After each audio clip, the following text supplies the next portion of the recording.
Alright, hello YouTubers, this is Josiah Jackson here again.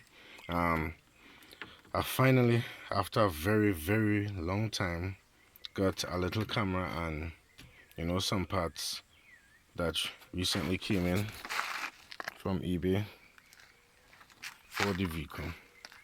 Alright, I was sitting and planning because apparently this hasn't really been done before. So well, not to my knowledge, so I'm just attempting to use a GDI block, essentially head and block, as you could see here. It's the raw head and block. This is the injector rail here, but I'll cover this back with the fuel pressure sensor, which I'll not be using. But basically I'm trying to get the system to run as if it was an MPI engine, so I wouldn't be using the high pressure pump that comes here. I'll be plating this off, plating off the EGR, right?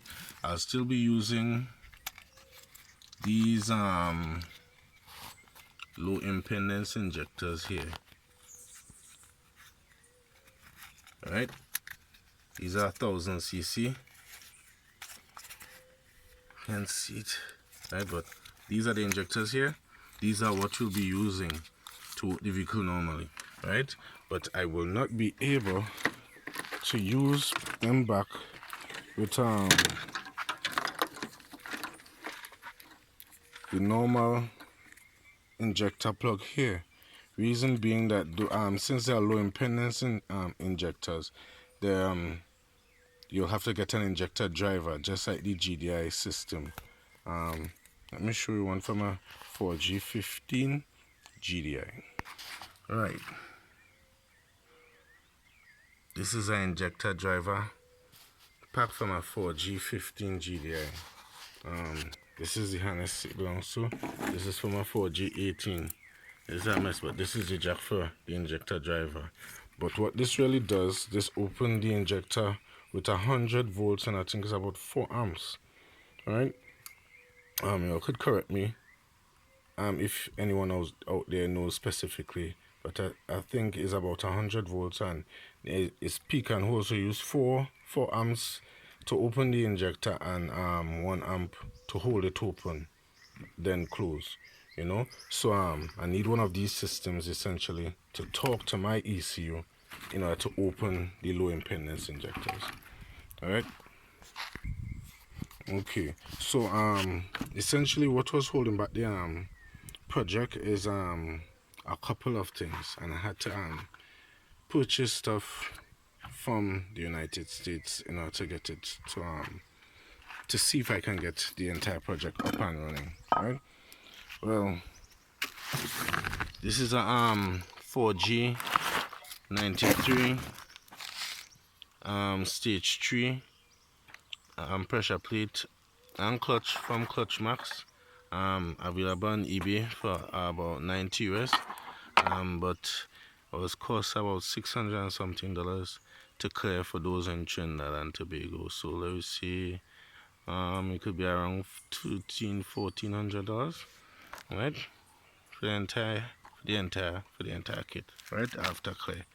Right, and well, this is made to support 315 horsepower and 290 foot-pounds of torque, right? But I won't be going anywhere near that. I just wanted this for just in case. Well, I think about boosting, and I'll just want 300 horsepower anyways, so that's just in case, I think about boosting, right?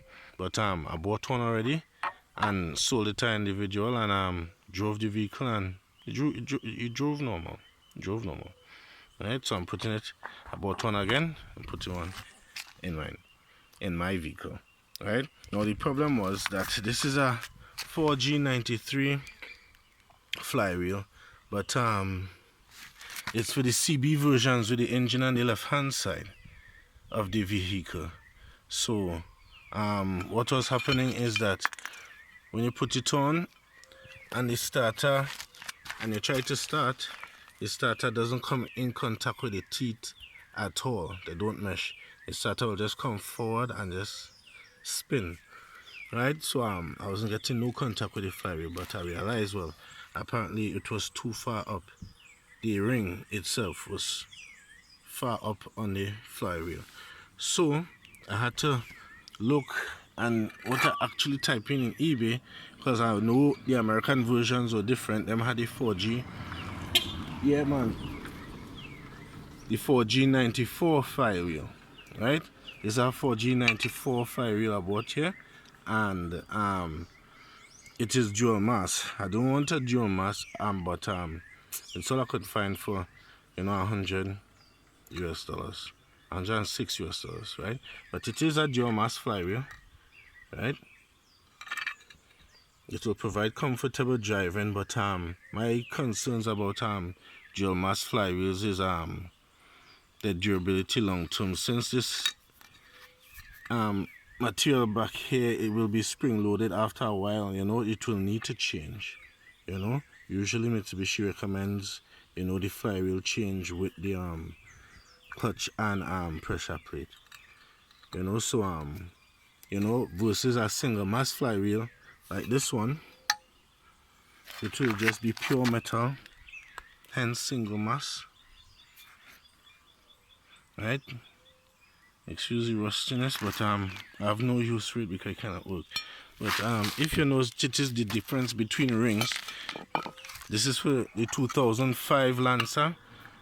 They call it the Lancer DE. They have the DE and ES models in the US. This is one I bought. Yeah, as I said, it's dual mass, and the teeth, if you notice, is more closer to where the starter could reach versus this one where the teeth is high up. So this should solve my problem where the starter could actually reach the flywheel to start the vehicle. So I couldn't start the vehicle, right?